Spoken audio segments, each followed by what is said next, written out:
안녕하세요. 독서연구소 고영선 작가입니다. 여러분 반갑습니다. 여러분은 MBTI에 대해서 관심이 있으십니까?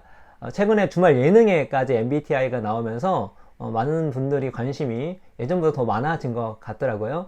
저 또한 MBTI에 대해서 관심이 매우 많았습니다. 그래서 그 유료 정식 그 검사도 5번 받았어요. 저는 이제 ENTJ가 5번 연속 나왔습니다. 그리고 워낙 재밌어가지고 관련된 책도 많이 읽을 정도로 관심이 있었습니다. 물론 그 책을 읽고 나서 MBTI에 대한 제 처음 생각이 좀 많이 바뀌긴 했습니다. 그래서 오늘은 MBTI에 관심이 있으신 분들은 반드시 읽어야 하는 책, 제가 큐블리케이션으로 여러분께 추천드리는 책을 소개시켜 드리도록 하겠습니다. 바로 성격을 팝니다 입니다. 제가 산 판권 중에 2018년도 뉴욕타임즈 비평가의 올해의 책이 뽑힌 책이 2권이 있어요. 하나는 제가 여러분께 추천드렸던 인생을 맞으면서 순간에서 그 책과 바로 이 책입니다. 그래서 이 책은 부제가 MBTI의 탄생과 이상한 역사 책이고요. 메르베 엠네 이분이 쓰신 거고, 이 책은 이제 주요 권위 있는 저널의 상을 다 휩쓸었습니다. 그래서 보시면 뉴욕타임즈 평론가 선정 2018년도 최고의 책, 이코노미스트 선정 2018년도 최고의 책, 스페터 선정 2018년 최고의 책, 네이처에서도 추천을 한 책이고요. 이 책에 이제 추천사를 써줬던 분 중에 한 명이 이제 애덤 그랜트예요. 기브 앤 테이크, 오리지널스, 뭐 세계적인 조직 심리학자죠. 이분이 이제 이거를 쓰셨는데, 그 애덤 그랜트 같은 경우는 이 책에 대해서 높게 평가를 안 하기 힘들었을 겁니다. 왜냐면 MBTI의 대표적인 비판가가 바로 애덤 그랜트입니다. 조직 심리학자인, 세계적인 조직 심리학자인 애덤 그랜트가 MBTI를 비판을 많이 하거든요. 당연히 이 책을 추천을 안 하기가 쉽지 않겠죠. 그리고 소식을 보니까 이 성격을 팝니다 이 책은 지금 CNN에서 다큐멘터리로 만들어지고 있고, HBO에서 다큐멘터리가 이제 방영이 될 거라고 합니다. 그 다큐멘터리 뭐 제작이 있어서 이 저자분이 총 책임자로 같이 참여를 하고 있다고 합니다. 이 책에 대한 뭐 전반적인 내용은 이런 그 저널과 애덤 그랜트 추천사의 내용이 다 나와 있어요. 근데 애덤 그랜트가 뭐라고 얘기했냐면, 빛나는 통찰이 돋보이는 전기다. 두 여성의 삶과 그들이 만든 성격 분석 도구에 관한 이야기를 훌륭하게 풀어냈다. 메르베 엠레는 마이어스 브리스 유형 지표의 탄생 비하와, 마이어스 브리스 유형 지표가 MBTI죠. 여와 이 도구가 지닌 매력과 치명적인 결함을 파헤쳤다. 저자는 이 책에서 자기를 인식하는 일은 결국 자기를 발견하는 것이 아니라 스스로 창조하고 개정하는 일임을 보여준다. 이 마이어스 브릭스, 마이어스는 이사벨 마이어스를 얘기하고, 브릭스는 캐서린 브릭스를 얘기합니다. 그러니까 이사벨 마이어스는 따님이고, 캐서린 브릭스는 어머니죠. 이 두 모녀의 삶을 중심으로 이 MBTI의 탄생 비화와 이 MBTI가 왜 이렇게 세계적인 선풍적인 인기를 끌었는가. 지금 MBTI 같은 경우는 매년 200만 명이 넘는 사람이 검사를 받고 있고요. 그걸 통해서 수익만 2천만 달러가 넘는다고 합니다. 그리고 매력과 치명적 결함. 그래서 오늘은 제가 MBTI에 대해 치명적 결함 몇 가지, 7가지 정도 여러분께 말씀 드려보도록 하겠습니다. 그리고 이코노미스트는 뭐라고 얘기했냐면, 성격검사 산업에 대한 놀라운 문화적 역사 상균책. 그러니까 이 두 모녀를 중심으로 이 책이 쓰여지거든요. MBTI 탄생. 거기만 멈추지 않고 거기 비슷하게 성격검사, 이것이 어떻게 성격 산업이 됐고 시대에 어떤 영향을 미쳤는지에 대해서도 역사적으로 잘 나온 그런 책입니다. 그리고 뉴욕타임즈는 메르베 엠레의 성격을 팝니다는 사람을 불안하게 만드는 폭로가 가득한 범죄 스릴러처럼 시작된다. 이 책에 드러난 MBTI 역사는 한편의 전기 혹은 소설을 읽는 것 같다라고 합니다. 그러니까 책이 되게 재밌어요. 왜냐면 이 저자분이 메르베 엠레 이분이 우리가 속칭 얘기하는 엘리트 코스만 받으셨어요. 하버드대 하시고, 예일대 석박사 하시고, 지금 옥스퍼드에서, 맞죠? 옥스퍼드에서 교수신데, 영문학과 교수입니다. 영문학과. 그래서 중간에 컨설팅 회사에서 있으시기도 했었고, 그래서 이분이 글을 매우 잘 쓰셔요. 영문학을 전공하셔서 그런지. 그래서 책이 매우 흥미롭게, 이게 스릴러처럼 전기인데 스릴러처럼 매우 잘 읽히고요. 그래서 이 책이 단순히 어떤 뭐 MBTI의 문제점이나 탄생에 대한 이야기를 그냥 풀어냈다면 이 정도까지 상을 또 찬사를 받지 못했을 텐데 워낙 글이 잘 써졌기 때문에 이런 찬사를 받지 않았나 라는 생각이 듭니다. 그래서 이분이 이 책을 쓰실 때 힘들었을 것 같아요. 왜냐면 여러분 MBTI 같은 경우는 산업이잖아요. 어마어마한 그 이권 산업입니다. 근데 그거를 칭찬하는 게 아니라 비판하는 책을 쓰는 거예요. 근데 비판하는 책도 그냥 비판이 아니라 이 책의 원류할 수 있는 그 MBTI의 그 MB 그 두 모녀에 대한 A부터 Z까지 그 깊은 역사를 파고들기 때문에 사실 이거에 대해서 잘 드러나는 사실도 없었었고, 또 MBTI에 관련된 분들 같은 경우는 어떻게 이분을 건드려? 이렇게 될 수도 있었겠죠. 그래서 되게 힘들었을 텐데, 그래서 이 뒷부분 보면은 이거 자료를 얻기 위해서 얼마나 고전부터 했는지가 나와요. 그래서 최대한 정확한 사실을 기술을 해야 되기 때문에, 그래서 뒤에 보시면 어마어마하게 많은 참고 문헌과 어떻게 이 자료를 입수 있는지 내용도 나와 있습니다. 그래서 이 대목이 좀 있어요. 책을 쓰기 많이 힘드셨나 봐요. 읽어드릴게요. 성격 유형 검사의 세계를 파고들수록 이런 일을 경험하는 것은 일상이 되었다. 이 책을 집필하는 여러 동안 내가 접촉했던 관련 기관들은 다양하게 방해 작전을 펼쳤다. 그들은 내게 비밀을 감추고 거짓을 말했다. 아주 노골적이고 적극적으로 방해하는 이들도 있었다. 그래서 이 책을 쓸 때 많은 방해를 받았고, 당시 그녀에 관해 알려진 사실이라고는 1897년에 태어나 1980년에 사망했던 사실과 그 사이에 어머니 캐서린 쿡 브릭스의 도움으로 받아 성격력 지표를 만들었다는 정도였다. 요 정도밖에 잘 드러나지 않았었는데, 그거에 대해서 이제 아주 자세하게 풀어낸 첫 책이 바로 이 성격을 팝니다. 이 책이라 보시면 될 것 같습니다. 그래서 MBTI에 관심이 있으신 분, 그래서 이 책은 저자가 이렇게 얘기를 하거든요. MBTI를 부시하는 사람, 굳게 믿는 사람, 그리고 그 사이 어딘가에 위치한 모든 이들을 위한 책이라 합니다. 저 같은 경우는 상당히 믿었던 사람이었다가 이 책을 읽기 전에 이미 다른 책을 읽으면서 MBTI는 내가 처음에 믿는 것만큼 믿을 게 아니다 라고 그렇게 생각을 바꿨거든요. 그래서 MBTI를 불신하고 있는 사람, 뭐 굳게 믿고 있는 사람, 어쨌든 관심 있는 분들은 꼭 읽어봤으면 좋은 책입니다. 자, 그래서 지금부터는 이 책에 나온 내용을 중심으로 MBTI에 대한 뭐 치명적 사실 한 7가지 정도만 한번 알아보도록 하겠습니다. 일단 저는 처음에 MBTI를 들었을 때 당연히 우리가 MBTI 조사를 받는다 했을 때 이것이 뭐 근원이 어디 있냐 뭐 이렇게 따져보지 않잖아요. 근데 이게 뭐 정식 기관이 있고 뭔가 설문도 되게 있고 그리고 많은 사람이 하다 보니까 저 같은 경우도 처음에 이것이 상당히 과학적으로 탄탄한 조사라고 생각이 들었어요. 왜냐면 심리학 중에서 성격 관련된 연구도 많이 되어 있기 때문에 이거는 좀 공신력이 있다. 특히 과학적 공신력이 있다고 생각이 들고, 게다가 MBTI 같은 경우는 카를 융, 그 스위스의 정신과 의사이자 또 정신과 관련 세계적인 학자이기도 하죠. 카를 융의 이론을 기반으로 라고 했기 때문에 카를 융 많이 들어갔어. 카를 융 뭐 프로이트 제자인 것도 들어봤는데 이 사람 이론이 기반을 했기 때문에 이거는 믿을만 하겠거니 라고 이제 당연히 생각을 하죠. 근데 이 MBTI를 만들었던 두 모녀 마이어스와 브릭스, 캐서린과 반대로 이사벨과 캐서린, 이 두 분은 순수한 이제 아마추어였습니다. 근데 그러면 아마추어라고 해도 뭐 뭔가를 못 이뤄내지는 않아요. 그렇죠? 아마추어로 충분히 해낼 수가 있죠. 그런데 이 책을 읽어보시면 아마추어의 한계를 벗어나지 못한 모습들이 너무 많이 보입니다. 그러니까 이 시대의 여성이기 때문에 어떤 뭐 사회 진출 쉽지 않았었고, 옛날 때니까 그런 여러 가지 열악한 환경도 있었지만 본인들이 열심히 내적 동기로 이 성격 유형 검사를 개발하기 노력을 많이 하면서 많은 이렇게 뭐 통계학자랄지 전문가들을 만나보거든요.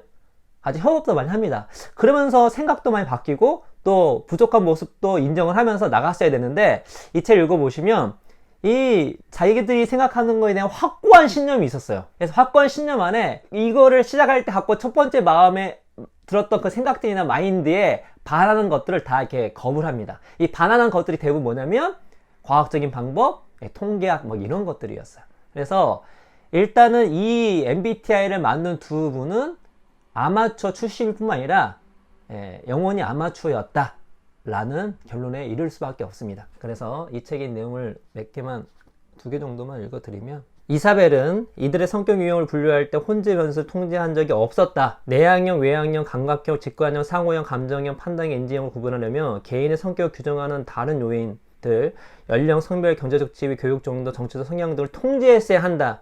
촌씨는 직원들에게 이 유형의 지표에 대한 타당성 검증 작업을 준비시키면서 이 유형 지표 개발자 누구도 심리학을 전공하지 않았으므로 그들이 이 도구로 개발한 방대한 증거들은 일반적으로 심리학자들이 즉시 흡수할 수 있는 형태가 아니다라고 주의를 주고 이렇게 덧붙였다 라는 것이고, 방법론적으로 약간 문제가 있었고, 중요한 건 그 다음에 태도예요. 그러니까 이사벨이 그 미국의 교육평가원과 같이 이제 들어가서 일을 하면서 거기 관련된 전문가가 좀 있었습니다. 그런데 이사벨은 교육평가원과 손을 잡았지만 초기 5년간 MBTI의 답안지를 통계학자들과 공유하지 않았다. 공유하지 않았습니다.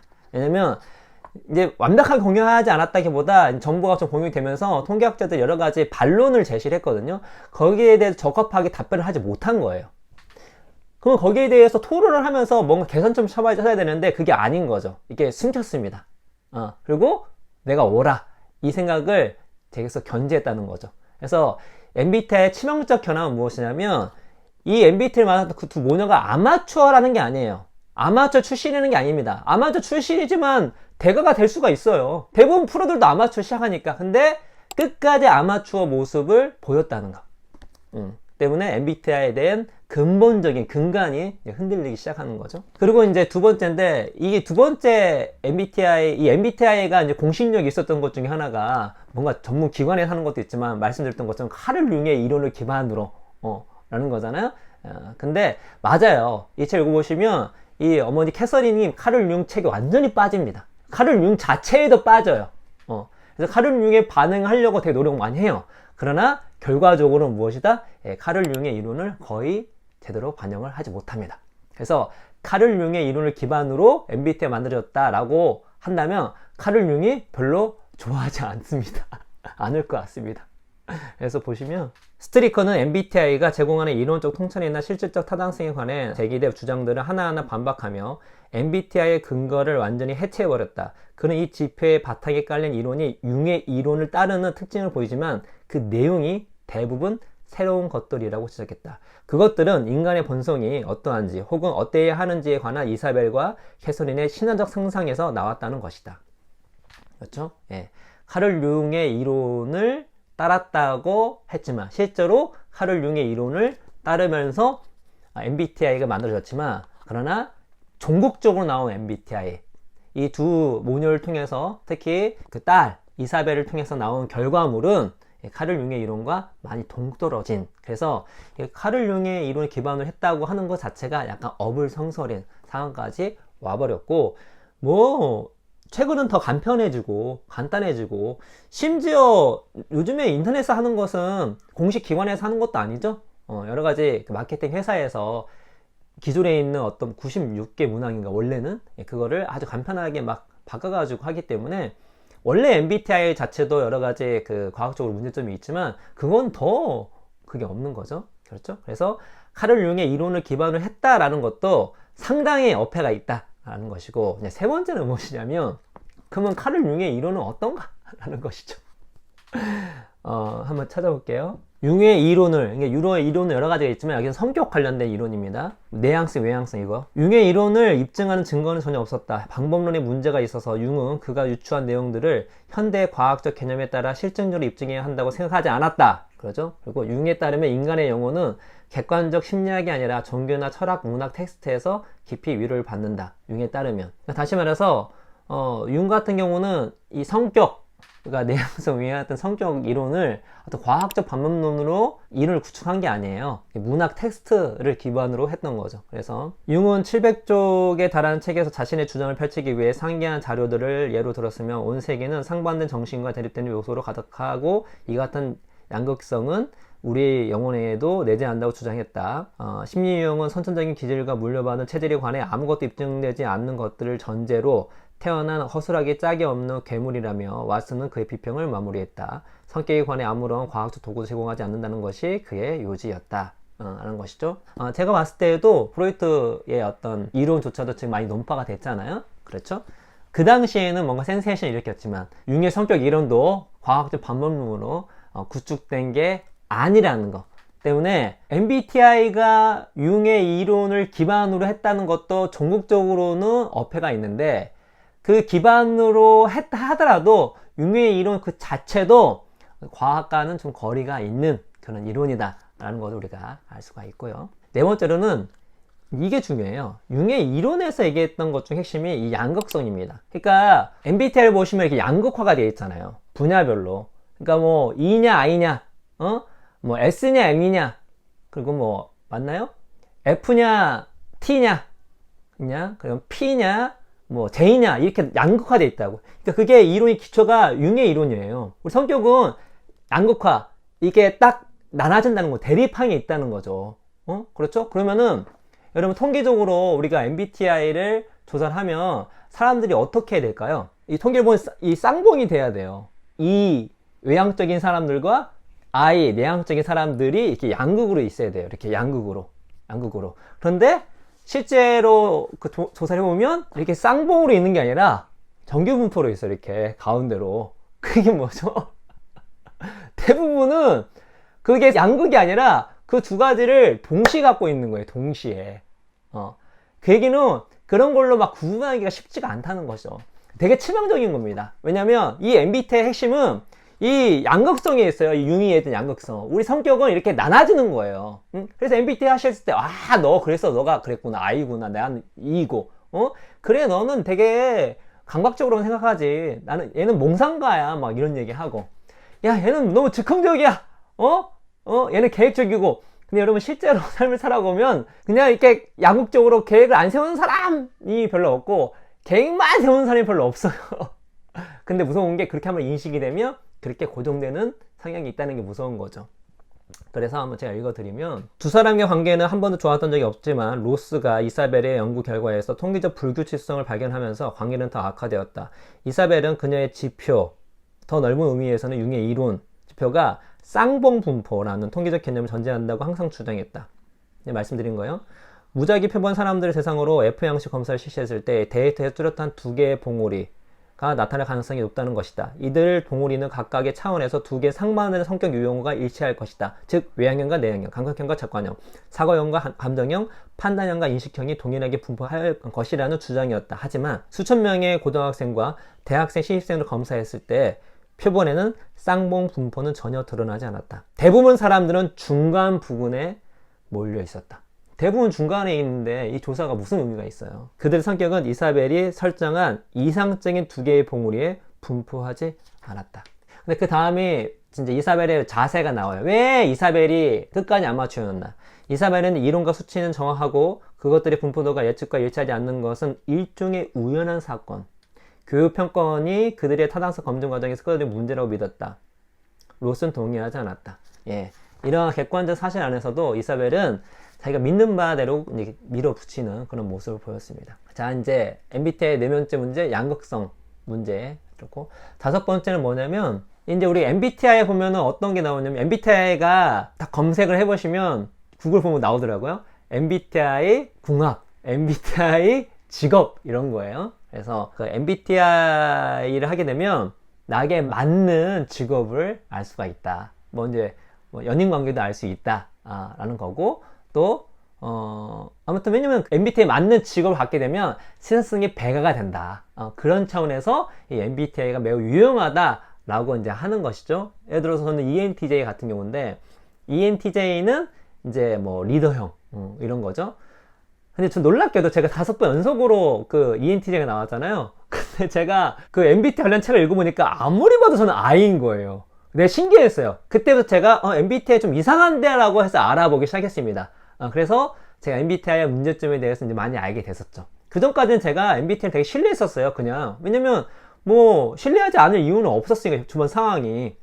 카를 융의 이론을 받아서 공식 기관에서 돈을 내고 하는 거니까. 그리고 많은 사람들이 그거에 대해서 긍정적으로 얘기를 하다 보니까. 그리고 제가 검사할 때마다 똑같이 나와. 그렇죠? 근데 제가 책을 보니까 저는 이가 아니야. INTJ. 책에 의하면.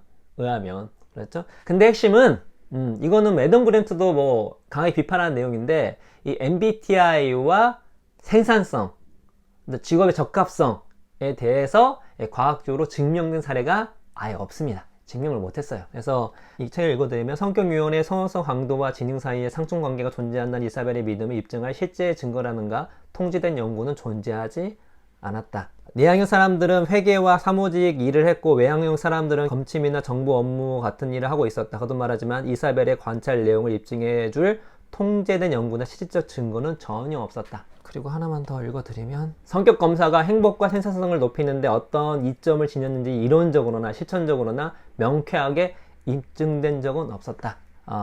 이 MBTI가 갖고 있는 효용 중에 하나가 어떤 직업 적합, 생산성 관련된 것인데 거기 관련돼서 입증된 사실도 없었고 이사벨이 열심히 연구했을 때조차도 없었고 지금도 입증되지 못했다. 라는 것이 이제 MBTI의 현실입니다. 그리고 이제 MBTI의 어떤 치명적 사실, 이제 6번째는 재검사 일치율이 매우 낮아요.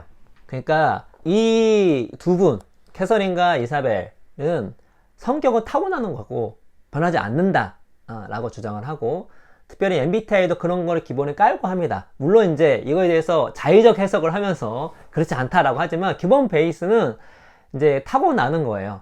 타고나는 거면 뭘까요? 이거 조사를 할 때마다 똑같이 나와야 돼요. 아니면 완벽하게 타고나지 않다 하더라도 이 MBTI가 쉽게 바뀌면 안 됩니다. 그런데 놀랍게도 MBTI는 조사해보면 바뀝니다. 내가 ENTJ에 있다가 막 INTJ 바뀌는 거예요. 제가 믿었던 거 저는 되게 제가 우연한 케이스였어요. 5번 연속 똑같은 거 나온 거. 근데 실제로 바뀌는 사람들이 꽤 많습니다. 근데 그 바뀌었을 때 뭐 1년, 2년이 아니라 1주, 2주인데 바뀌는 거예요. 한번 볼게요. 의외의 결과를 접하는 경우는 이뿐만이 아니었다. 한 번 검사를 실시하고 나중에 재검사를 실시했을 때 평가 대상들의 성격 유형이 하루아침에 바뀐 것으로 나타나기도 했다. 짧은 시간에 바뀌는 경우도 있었다라는 것이고, 이거는 이사벨이 연구를 했을 때부터 시작되는 문제예요. 그러니까 지금 현재에도 재검사의 일치율이 떨어지는데 이사벨이 처음 연구했을 때에도 부딪혔던 문제입니다. 이거를 지금까지 해결하지 못하고 있는 것이죠. 하지만 최근 심리학자들이 수행한 연구들이 발표한 이후 MBTI는 혹독한 비판의 대상이 되었다. 이 성격 검사를 2번 이상 받은 사람들 가운데 50% 이상이 그 간격이 몇 주밖에 안 되는 짧은 기간임에도 처음과 다른 유형으로 판정되었다. 우리가 MBTI를 하는 이유는 무엇이냐면 나의 성격을 알고 그 성격에 맞춰서 그 성격이 앞으로 행동해야 될 어떤 그 예상되는 것들, 그 예측력이 있어야 되거든요. 이게 이 성격 유형이 유의미하려면 그 성격에 맞는 예측력이 있어야 되는 거예요. 근데 예측력을 알기 전에 이 사람의 그 평가된 결과가 막 바뀌어요. 그러면 이제 MBTI의 공신력이 떨어질 수밖에 없는 거죠. 뭐 1년, 2년, 3년, 5년, 10년 이렇게 바뀌면 모르는데. 그래서 원래는 이 책 중간에 보시면 MBTI를 다른 어떤 통계학자가 이사벨에게 이렇게 얘기합니다. 이 성격 지표로 하지 말고 선호 지표로 해라. 성격 선호, 네가 선호한 걸로. 이게 이제 7번째로 이어지는 건데, 왜냐면 여러분 이게 MBTI 할 때 무슨 누가 우리를 관찰하는 게 아니잖아요. 내가 설문을 하는 거잖아요. 그럼 설문의 단점이 뭐죠? 자의적으로 쓴다는 거예요. 자의적으로. 그러니까 자의적으로 쓴다는 건 두 가지가 있을 수 있겠죠. 크게는 여러 가지 있을 수 있겠지만 크게 하나는 뭐냐면 나의 본 모습이 아니라 내가 원하는 모습을 쓸 수가 있습니다. 내가 바람직하다 생각하는 모습. 두 번째로 이것이 누가 보거나 혹은 이것이 누군가에게 평가받는다 라는 생각하면 거기에 맞춰서 조작을 할 수가 있어요. 변경을 할 수가 있습니다. 그러니까 설문 형식의 어떤 조사는 그런 문제점이 있는 거예요. 근데 이사벨 같은 경우는 처음에 이걸 했을 때 그냥 이걸 철석같이 믿었어요. 볼게요. 화이트는 이사벨의 진지함을 비웃던 성격 검사에 거짓으로 답하라고 조언했지만 이사벨은 언제나 응시자들의 답변을 진실로 받아들였다. 자신이 드러낸 선호도에 따라 진급이나 해고 결정이 내려진다는 사실을 인지하고 응시자들이 검사를 받았음에도 이사벨은 그들의 진술을 의심하지 않았고 해고의 칼날을 피해 살아남은 이들이 재검사에서 성격 유형이 바뀌었을 때에도 그들의 진술을 의심하지 않았다 라는 내용. 그리고 그는 이사벨에게 유형이라는 표현을 선호 유형으로 바꿔 개인의 유형 기능을 자발적으로 비록 무의식적이지만 선호하는 것이란 특징을 강조하라고 권했다. 그녀는 거절했다. 개인의 선택이라는 개념은 융의 이론에 흡수되지 못한다고 반박했다 하고 얘기했고, 설문 답변에는 의식적으로든 무의식적으로든 당신이 보여주고 싶어하는 모습이 반영된다는 사실이다. 사람들은 어떤 어휘들이 사회성, 창의성, 합리성, 충동성을 측정하는지 그 의도를 알아차리고 질문 유형에 금세 적응한다. 그렇죠? 금세 적응합니다. 이 내용은 이런 결과가 나오겠다는 것을 이제 알게 되는 것이죠. 그래서 이는 7가지 문제 정리된 걸 말씀드릴까요? 하나는 이 MBTI에 맞는 두 분이 아마추어 출신인데 그게 문제가 아니라 끝까지 아마추어 였다는 거. 두 번째로는 카를 융의 이론을 기반으로 했지만 거의 카를 융의 이론을 기반하지 못한 결과가 나왔다는 거. 세 번째로는 카를 융의 성격론조차도 현대적 과학론을 봤을 때는 과학적이라고 말하기 되게 힘들다는 거. 네 번째로는 이 MBTI의 핵심 양극성. 우리 성격은 양극적으로 융의 이론 중에 하나죠. 양극적인 해서 우리가 통계적으로 쌍봉이 나와야 된다. 근데 우리는 대부분 통계 결과는 가운데에 몰렸다. 우리는 둘 다 갖고 있다. 라고 한다면 MBTI가 크게 의미가 없어지는 거죠. 다섯 번째는 이 MBTI 유형성 중에 하나가 업무 적합성. 그래서 MBTI와 우리가 직업을 연결만 시키는데 거의 관련돼서 입증된 사례가 없다. 여섯 번째는 재검사 일관성이 떨어진다. 비록 저는 재검사 일관성이 있었지만. 일곱 번째, 설문 형식의 검사는 여러 가지로 자의적 해석이 가능하고 왜곡될 수 있고 또 설문자가 적응을 해서 원하는 방향으로 만들 수 있다 라는 것이죠. 그래서 MBTI를 봤을 때 여러분께서 너무 진지하게만 안 했으면 좋겠어요. 제가 이거를 하지 마라 그런 건 아니에요. 왜냐면 재밌잖아요. 저 또한 했고 또 지금도 제가 이런 사실 알고 있지만 저도 모르게 이렇게 MBTI 효용성이 있어요. 막 이렇게 야 너는 보니까 뭐 ESTJ 같다, INFP 같은데 이런 얘기를 많이 합니다. 그래서 진지하게만 하지 않고 이거를 그냥 놀이로만 즐기시면 좋겠는데 이거를 정말 진지하게 철저하게 믿고 신봉한다 라고 한다면 조금은 문제가 있을 거라는 생각이 듭니다. 왜 그러냐면 여러분 우리가 사람이라고 하는 것은 참 두 가지를 얘기할 거예요. 아직 연구를 더 많이 해야 돼요. 알기가 힘들어요. 이 사람이 어떤 사람인지를 우리가 아직 정확하게 알기가 되게 힘들어요. 근데 이렇게 MBTI로 딱딱 떨어지면 어떤 일이 벌어지냐면 사람들을 그냥 그들 판단하게 됩니다. 그러니까 이 사람은 내향적이고 외향적이고 둘 다 갖고 있는데 딱 그냥 MBTI를 박는 순간 그대로만 이 사람을 해석하는 거예요. 이건 자기 자신도 마찬가지죠. 그래서 실제로 제가 그 댓글 중에 이런 댓글 봤었어요. 그 MBTI에 대해서 비판적인 내용 그 영상의 댓글 중에 뭔가 해방된 것 같다고. 왜냐면 MBTI 하고 나서 그 MBTI에 자기가 거기에 이제 메모리 된 거예요. 나는 다른 모습을 갖고 싶은데 또 다른 모습이 필요한데 그게 모습이 없다고 여기에 이제 자기 스스로 어떤 강박증이 생기는 거죠. 해방이 되는 거죠. 물론 MBTI를 하고 나서 해방된 사람도 많이 있습니다. 이거 좀 이따 말씀드릴게요. 그래서 우리가 어떤 사람을 이 혈액형 성격도 마찬가지고 혈액형 성격도 이거 완전히 소설이잖아요. 완전 소설이죠. 그것도. 그거의 단점들은 뭐냐면 어떤 사람을 내 자신과 어떤 사람을 그냥 딱 고정해 버리는 거예요. 사람은 이렇게 고정적이지도 않고 한 사람을 제대로 평가하고 알기가 너무 힘듭니다. 그렇게 규정할 수가 없어요. 나와 여러분을 그렇게 16가지로 4가지로 구분해낼 수가 없습니다. 두 번째로 우리는 이런 어떤 이 성격이라는 것은 이 사람이 나중에 할 어떤 말이나 행동의 예측 능력이 있는 거거든요. 그렇죠? 근데 왜 그게 실효성이 떨어지냐면 우리는 성격대로 말을 하거나 행동하는 경향보다 뭐죠? 상황에 따라서 행동하는 경우가 되게 많습니다. 내가 이런 상황에서는 E로 행동하는데 이런 상황에는 I 했던 거예요. 제가 MBTI에 자꾸 E가 나왔던 이유가 뭐냐면 제가 항상 생활했던 상황들이 E가 발현될 수밖에 없는 상황들이었어요. 그러다 보니까 설문조사에 솔직하다 보니까 그런 경향이 있거나 그런 거는 다 E로 제가 했다는 거죠. 그렇죠? 그래서 혹은 저 착각을 하는 거죠. 또 내가 이런 걸 좋아하나? 라는 것이죠. 그래서 우리는 상황에 따라서 행동하는 경우가 많다라는 거고 또 하나는 우리가 어떤 이런 MBTI 하게 되면 성격이 상호 배타적이라는 생각을 갖고 있습니다. E를 가진 사람은 I를 가질 수가 없나? 뭐 이런 것들이죠. 근데 성격은 상호 배타적이지 않아요. 이게 되게 중요한 게 이기심과 이타심도 마찬가지고요. 우리는 듀얼 마인드, 두 가지 마음을 항상 가질 수 있고 맥락과 상황에 따라서 적절하게 바꿀 수 있습니다. 즉흥적인 사람도 매우 계획적일 수 있어요. 매우 계획적인 사람도 매우 즉흥적일 수 있는 거죠. 그렇죠? 또 여러분 즉흥을 잘하는 사람은 뭔지 알아요? 평소에 계획적으로 훈련을 많이 하는 사람이 결국 중요할 때 즉흥적으로 잘합니다. 그럼 이 사람은 뭐예요? J예요? P예요? 모르잖아요. 그렇죠? 그렇기 때문에 우리가 MBTI 신봉하면 그런 것들에 치명적인 단점이 있다. 그렇다면 MBTI가 왜 이렇게 인기가 많을까? 또 앞으로 많을까? 뭐 이 책이 나오고 제가 이렇게 얘기를 해도 MBTI는 여전히 인기를 끌 겁니다. 왜냐면 MBTI는 대중성이 있는데, 특히나 어떤 대중성이 있냐면, 우리 인간의 뇌는 인지적 구두쇠예요. 뭐냐면 이 뇌가 좋아하는 건요, 뭔가 뇌의 에너지를 적게 쓰는 걸 좋아합니다. 그래서 뇌가 하는 게 분류의 욕구가 있고요, 다 분류시키는 거예요. 개별 사실들이 워낙 많아. 하나하나 얼마나 알기 피곤해요. 이걸 분류하는 거죠. 그래서 동물, 식물, 생물, 분류의 욕구가 있습니다. 그렇죠? 그리고 불확실성 엄청 싫어해요. 왜냐면 뭔가 불확실해. 예측 불가능해. 그러면은, 야, 이거를 내가 파악하는 게 너무 에너지를 많이 쓰잖아요. 그래서 불확실성을 제거하는 걸 너무나 좋아해요. 근데 MBTI 딱 정해주네? 불확실성 제거.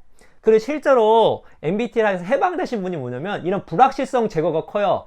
야, 내가 이거 몰랐는데, 너랑 나랑 싸우는지 이유를 몰랐는데, 부부관계가 이렇게 되는지 몰랐는데, 내 일이 나에 안 맞는지 몰랐는데 알아버린 거야. 불확실성이 제거된 거야. MBTI가 해방감을 주는 것이죠. 그리고 MBTI는 간단합니다. 뭔가 이렇게 하면은 심리학자가 이렇게 상담을 지속적으로 하면서 평가를 해줘야 되는데, 설문하면 딱 답이 나와요. 다시 말해서 이 MBTI는 매우 간편하면서도 불확실성을 제거하면서도 우리 뇌가 좋아하는 분류의 욕구를 다 충족시켜 줍니다. 종합적으로 얘기하면 우리 뇌는 인위적 구두쇠, 우리 뇌는 에너지를 적게 쓰는 걸 좋아하는데, 이 MBTI는 거기에 딱 맞는다. 내 자신을 아주 간편하게 할 수 있고 다른 사람을 아주 간편하게 이해할 수 있는 분류의 툴을 정해주고, 불확실성을 제거해주고, 어디 기관 갈 필요 없고 전문가 만날 필요도 없어요. 설문조사하면 답이 딱 나온다 라는 거기 때문에 대중적으로 매우 인기 좋다. 이거 같은 경우는 우리가 비즈니스 할 때는 또 한번 활용해 볼 수 있는 부분이라는 생각이 듭니다. 그래서 오늘 뉴욕타임스 이코노미스트 선정 2018년 올해 최고의 책, 이런 게 추천해 드립니다. 그래서 MBTI에 관심이 있으신 분들 꼭 읽어보시고, 만약 저처럼 저는 과거였겠죠, MBTI를 정말 좋아하시는 분들도 한번 이 책을 읽으면서 객관적으로 상황을 파악하시면 좋지 않을까 생각이 듭니다. 그래서 그냥 이거 아니야 이렇게 하지 말고, 이사벨의 모습보다는 정말 이런 게 있는가 하고 한번 바라보면서 한번 그런 반대 이야기를 들어보는 거 좋지 않을까 라는 말씀 드리면서 오늘 이야기는 이것으로 마치도록 하겠습니다. 여러분 감사합니다.